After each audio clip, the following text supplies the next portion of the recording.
Meu nome é Roseli Fígaro, eu sou professora do Departamento de Comunicações e Artes da ECA USP e o tema da censura e a pesquisa sobre a censura aparece para mim em 2005, quando a professora Maria Cristina Costa nos convida a participar do projeto, com apoio da FAPESP, do arquivo Miroel Silveira. E a mim coube a responsabilidade de cuidar dos documentos relativos aos processos de censura ao teatro amador em São Paulo.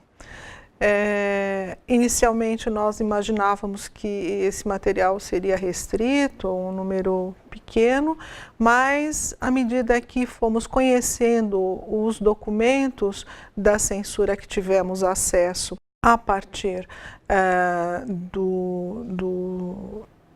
dos arquivos, né, da divisão de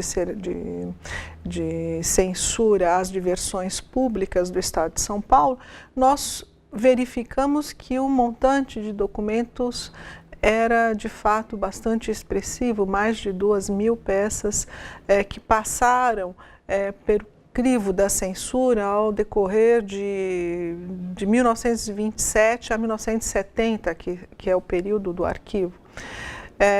Nesses mais de 2.000 documentos, nós trabalhamos com cerca de 1.100 apresentações de peças à censura.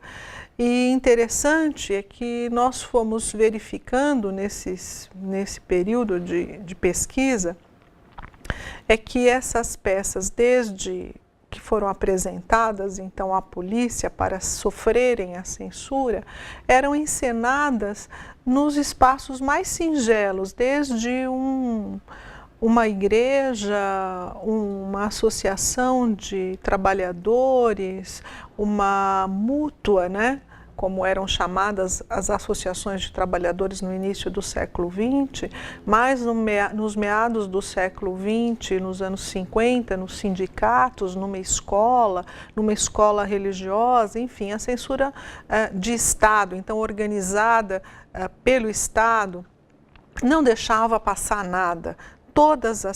Toda manifestação artística, cultural, de qualquer espécie, era obrigada, né, a ser submetida, então, ao olhar do censor. Então, existia no estado de São Paulo, e assim como em São Paulo, em todos os outros estados do país, um aparato, não é, censório muito bem organizado, que inclusive passou pelo crivo do processo de racionalização de processos de trabalho, o IDORT, o Instituto de Racionalização e Organização do Trabalho, que é uma associação que existe até hoje, inclusive foi a responsável por cuidar de toda a organização burocrática da censura de Estado no caso de São Paulo.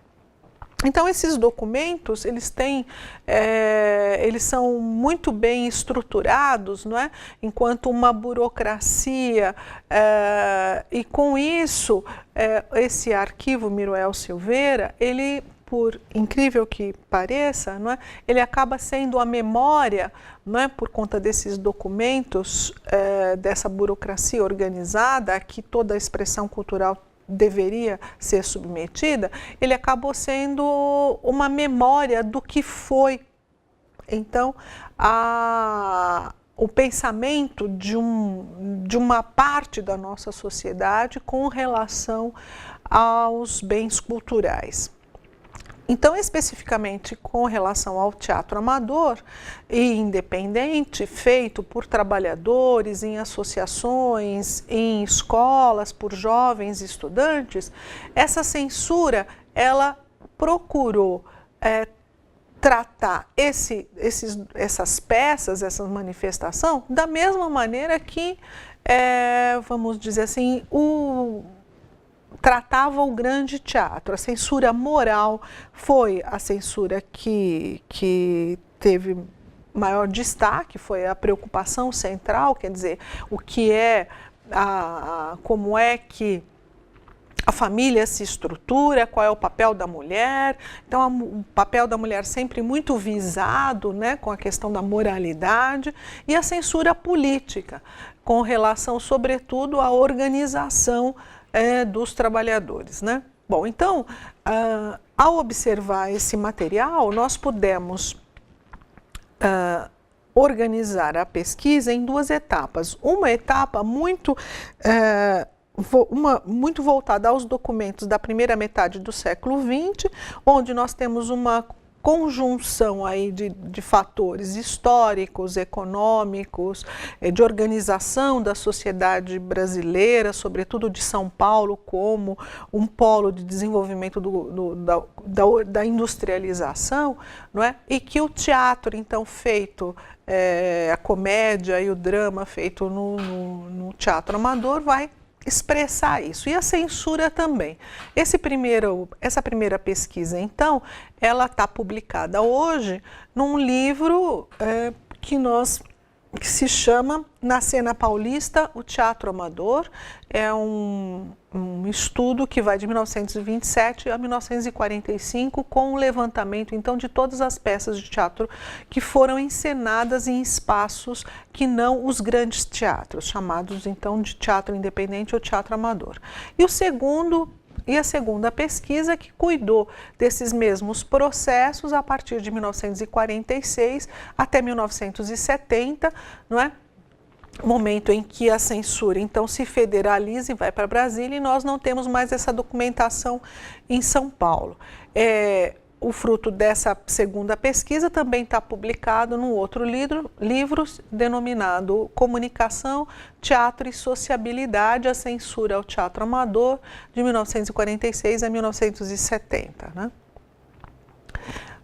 Atualmente, nós estamos desenvolvendo duas frentes. Uma, dando continuidade a pensar como é que o teatro independente, o teatro de grupo, o teatro amador continua se organizando a partir dos anos 70 e continua sofrendo a censura, e a importância desse teatro amador, desse teatro independente, na democratização ou redemocratização da sociedade brasileira, porque se organizou nas periferias de São Paulo, e a segunda vertente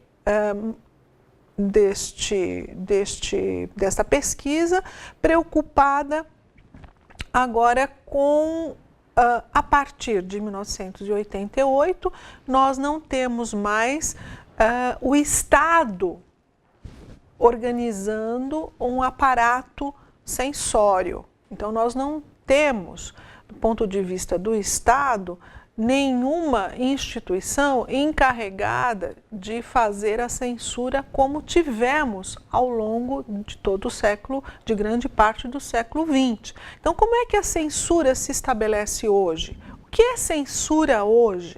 Não é? Então, essa discussão é a discussão que fazemos atualmente. Eu, particularmente, estudo como a censura se estabelece ou como a liberdade de expressão é cerceada pelos interesses econômicos, sobretudo no mundo do trabalho. Então, eu começo a desenvolver uma linha de pesquisa que está preocupada com a liberdade de expressão e com a interferência do poder econômico, sobretudo das organizações empresariais, no mundo do trabalho, sobretudo com relação aos comunicadores, não é? Mas também em outras profissões. Então, a nossa preocupação hoje é saber como o poder econômico se institucionaliza via prescrições de como trabalhar, do que é certo fazer no trabalho, em termos da sua apresentação, do como se portar, que vocabulário utilizar e o que isso demanda em cerceamento à liberdade de expressão. É com isso que eu começo a me ocupar nesse segundo momento, então, das nossas pesquisas.